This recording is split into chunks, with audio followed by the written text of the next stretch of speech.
Another unit na naman tayo, ER50-1. Yan guys, problema nito guys, sumusuka ng langis. Yan, iba talaga guys kapag Japan surplus.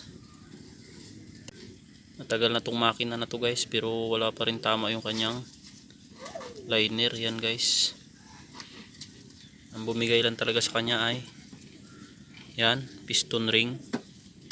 Itong piston ring nya, tsaka yung piston guys, yan o, bumiak na yung kanyang piston, nasipak na. Yan guys, nasipak na yung pagitan. Yan, yan, palitan na lang natin to ng piston tsaka piston ring. Gagamit na ulit natin to sa patubig. Yan guys, yan, ito yung kanyang block. Quality guys, lapat na lapat pa yung kanyang mga valve.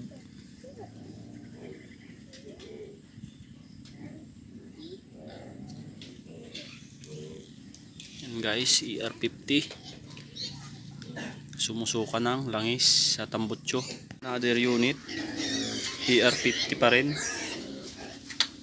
Yan, kinahoy na lang natin yung kanyang piston para dun sa ginagawa nating ER50 guys. Yan, ito yung piston, kunin na lang natin to.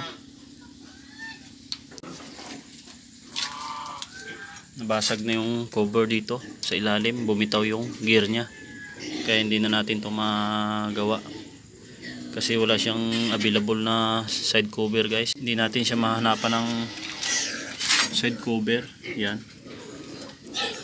basag yung ilalim nito guys dito. Yan, kaya kahuyan na lang natin to guys para doon sa isang ER50 natin. Yan guys, ito yung ating kinuhang piston. Ito ikakabit natin guys. Yan, tanggalin na lang natin tong piston pin. Ito lang gamitin natin guys, yung kanyang piston. Yan guys, kabit na ulit natin yung ating block ng ER50. Hindi na tayo magpapalit ng head gasket. Lagyan na lang natin siya ng grasa.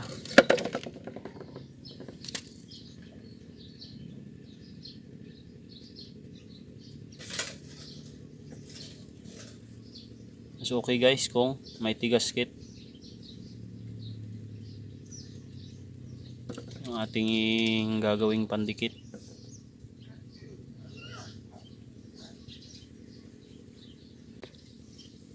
Para sure na hindi umalo ang tubig sa langis. Ayan guys,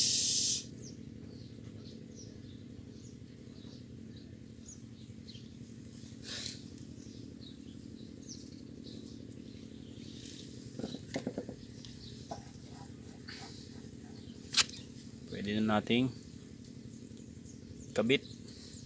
Yan guys, remind ko lang kayo na kapag hindi kayo nagpalit ng head gasket, kapag ginamit nyo itong makina natin, check nyo lang yung inyong langis para sure nyo lang kung hindi humalo yung tubig sa langis guys. Pero kung humalo, obligado kayong magpalit ng head gasket. Yan, hindi ko na siya pinalitan ng head gasket guys kasi hindi naman maselan yung ganitong makina, ER50 na Kubota. Yan guys, hindi naman siya maselan guys, katulad ng mga China na kapag hindi tayo nagpalit ng head gasket, pumuputok o kaya mahalo yung tubig sa langis.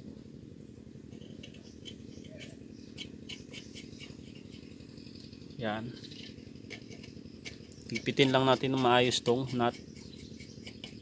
Yan guys,